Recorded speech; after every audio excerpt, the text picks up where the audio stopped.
Salut à tous et bienvenue dans ce nouvel atelier numérique. Aujourd'hui, je vous propose de voir comment créer des tableaux sur Google Docs. Mais comme d'habitude, pour aller plus loin dans les explications, je vous invite à cliquer sur les liens de formation dans la description et à vous abonner à la chaîne. Et sinon, accrochez-vous bien, on démarre tout de suite. Et donc, on est sur Google Docs et on va voir comment créer un tableau. Donc là, j'ai une feuille tout simplement vierge, donc normale. Je vais à présent créer un tableau. Comment? En allant bien entendu sur ma barre d'outils et en cliquant sur Insertion. Une fois que je suis sur Insertion, vous l'avez compris, je vais cliquer sur Tableau. Et dans Tableau, qu'est-ce que j'ai? J'ai ici Composants de base, que nous verrons un petit peu plus tard, et j'ai un quadrillage qui apparaît de cette façon-là. Qu'est-ce que ce quadrillage? C'est tout simplement l'élément qui va vous permettre de sélectionner le nombre de lignes et de colonnes que vous souhaitez obtenir. Par exemple, ici 1 et 1, ça veut dire que vous allez avoir tout simplement un tableau avec une case, c'est-à-dire une ligne, une colonne. Si je vais dans 2 et 1, vous l'avez compris, je vais avoir une ligne et deux colonnes. Si je vais dans 2 et 2, je vais avoir deux lignes et deux colonnes. On va prendre par exemple un tableau de 4 colonnes avec, mettons, 5 lignes. Vous avez remarqué, à chaque fois que je descends, hop, ça rajoute une ligne. Donc on va aller comme ceci, donc 4 fois 5. Je clique dessus. Et qu'est-ce que j'ai? J'ai mon tableau qui apparaît, c'est-à-dire 4 colonnes comme ceci, avec 5 lignes ici. Vous remarquez quoi? Vous remarquez qu'il y a un panneau latéral qui est apparu à droite. Dans ce panneau latéral, on va avoir des mises en page rapides qui vont être proposées. Ces mises en page vont vous permettre de gérer le tableau par rapport au texte. Par exemple, ici, on l'aura éventuellement aligné avec le texte. Mais on peut aussi faire un retour à la ligne automatique pour entourer le tableau de mon texte. Vous avez la possibilité, bien sûr, de gérer la position de votre tableau. Donc, en haut à gauche, au milieu, à droite, comme ceci, voilà, donc par rapport à la page, c'est bien sûr vous qui allez choisir l'ensemble de ces éléments. Moi, je vais le mettre en haut et au milieu, de cette façon-là. Le style, c'est bien sûr par rapport au texte, et là, on va avoir quoi? Donc le retour à la ligne, et on a la possibilité de gérer les marges du texte du document, donc le texte qui sera à côté de notre tableau. Donc là, on peut le faire bien sûr à la main, en modifiant les flèches comme ceci ou en tapant directement la valeur que nous cherchons à avoir. On peut gérer la position, donc c'est-à-dire déplacer avec le texte ou corriger sur la page. On a d'autres éléments que nous pouvons enseigner ici et on a la possibilité de modifier les différentes colonnes. Donc, on a la largeur de colonne qui s'affiche ici. On a les types de données de la colonne, donc là, aucune. On peut sélectionner des données préétablies, donc c'est-à-dire date, menu déroulant, fichier ou éventuellement personne qu'on peut insérer dans une colonne. Par exemple, si je prends date comme ceci, je vais avoir éventuellement donc des dates dans cette colonne-là. Si j'ai un menu déroulant, je peux sélectionner un menu déroulant comme ceci. Là, pour l'instant, je vais laisser aucun. Pareil pour les lignes, on peut gérer la hauteur minimale de la ligne, on peut éventuellement épingler les en-têtes de la ligne. Alors, c'est plutôt bien si vous avez des en-têtes pour votre colonne, permettre de les différencier par rapport à ce que vous allez intégrer dans votre tableau. Vous voyez, si j'intègre ici l'épinglage des en-têtes, qu'est-ce que j'obtiens? J'obtiens la première ligne qui devient grise. Pourquoi? Parce qu'il s'agit bien sûr d'une en-tête. Donc, si je décoche ça, laisser une ligne dépassée sur plusieurs plages. On va laisser nos en-têtes. Je peux éventuellement changer les lignes comme ceci. Enfin, les cellules. Donc, cellules, qu'est-ce que nous avons?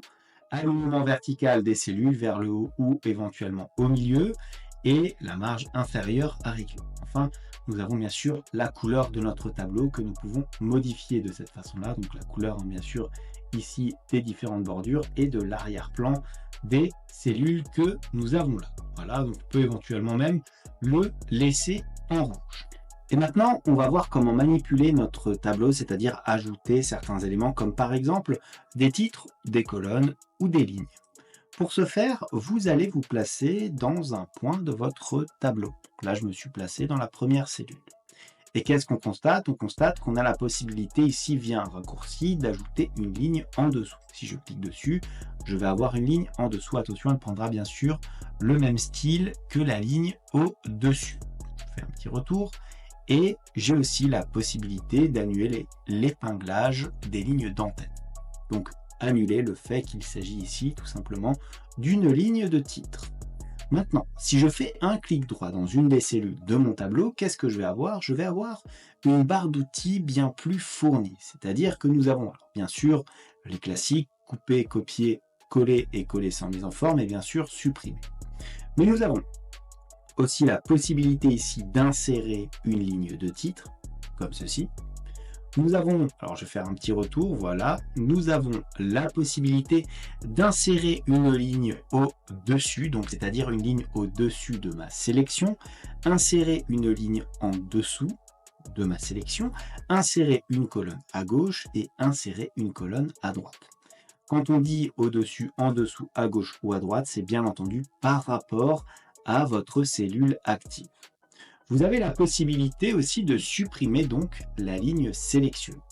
Et par conséquent, la possibilité de supprimer la colonne, mais aussi le tableau dans son entièreté. Là encore, vous aviez ce qu'on avait en raccourci tout à l'heure, annuler l'épinglage de la ligne d'entête.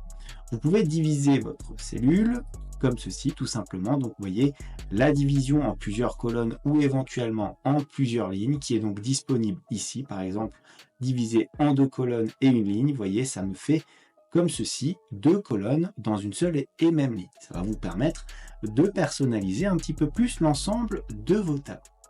Donc, en faisant un petit clic droit, qu'est-ce que j'ai? J'ai encore la possibilité de trier mon tableau, donc par ordre croissant ou décroissant, de définir le type de tableau avec différents formats, donc comme on a vu tout à l'heure, date, menu déroulant, fichier, personne, de répartir les différentes lignes et bien sûr de répartir les différentes colonnes. On peut afficher les propriétés du tableau, c'est ce que nous avions tout à l'heure, donc on revient tout simplement dans le menu précédent et on peut bien sûr insérer un lien, mais afficher d'autres actions avec par exemple la suggestion des modifications ou éventuellement la sélection de tout le texte correspondant ou mettre à jour tout simplement le style normal en fonction de la sélection ou de l'emplacement du style de l'insertion. Style normal, c'est tout simplement le style que vous retrouvez ici. Vous pouvez bien sûr le modifier. Voilà ce qu'on peut faire sur un tableau personnalisé.